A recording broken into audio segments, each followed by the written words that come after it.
Of the 3 R's so far, we've covered two things: relief and recovery.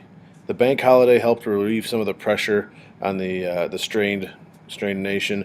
Recovery came down to building jobs and getting out of this depression right away. Now we're going to get to the reform part, where we're going to make reforms in an attempt to stop it from happening again.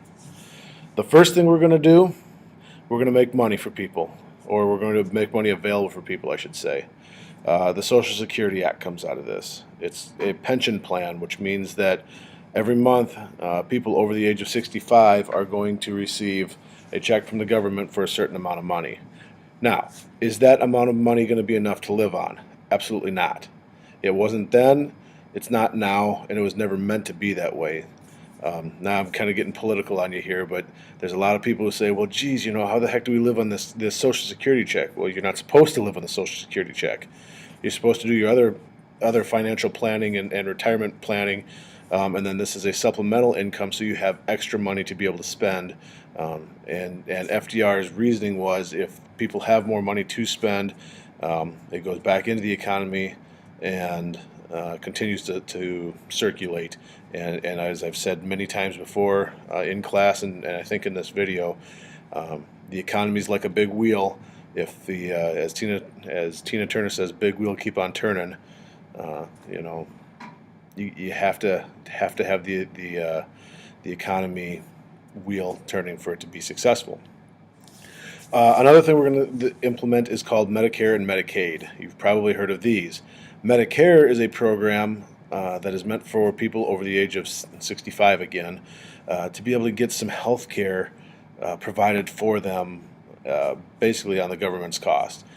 Essentially what FDR said is, listen, the people that have worked hard, from the age of 18 until they're 65, they deserve to have the opportunity to retire and enjoy some time in their life where they don't have to work. So we're going to take care of our elderly people.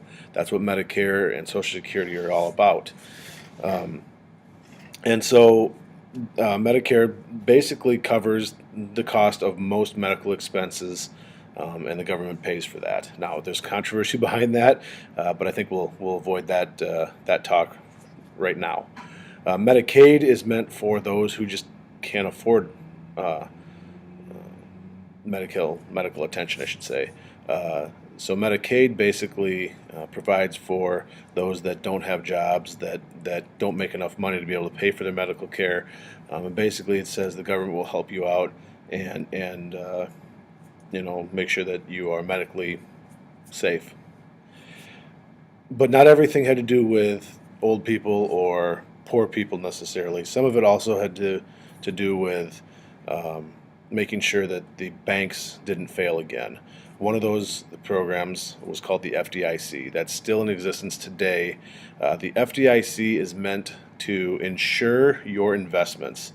And we've talked about this in class before. You have $250,000 of insurance against the failure of a bank. So if you put money into a bank, up to $250,000, so $250,000, if that bank fails, you are able to get that money back through the FDIC.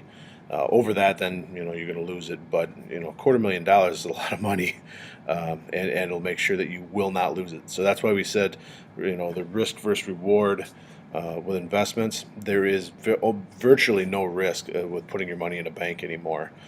Credit unions are a little different. They're not FDIC insured, so if they fail, you're kind of out of luck. The last thing is called the Federal Trade Commission, and that is a board that monitors activities with the stock market, making sure that people are truthful, honest, and making sure that they're not, overspending what they can, buying on margin to the point that they can't handle themselves. And so that's created as part of this reform effort as well. Altogether, it seems to have worked out pretty well. The country's still here. The 4 programs that I mentioned are still in existence today and thriving, according to some people. According to others, maybe not so much. Certainly, controversy surrounds all of it, and we'll have that discussion in class.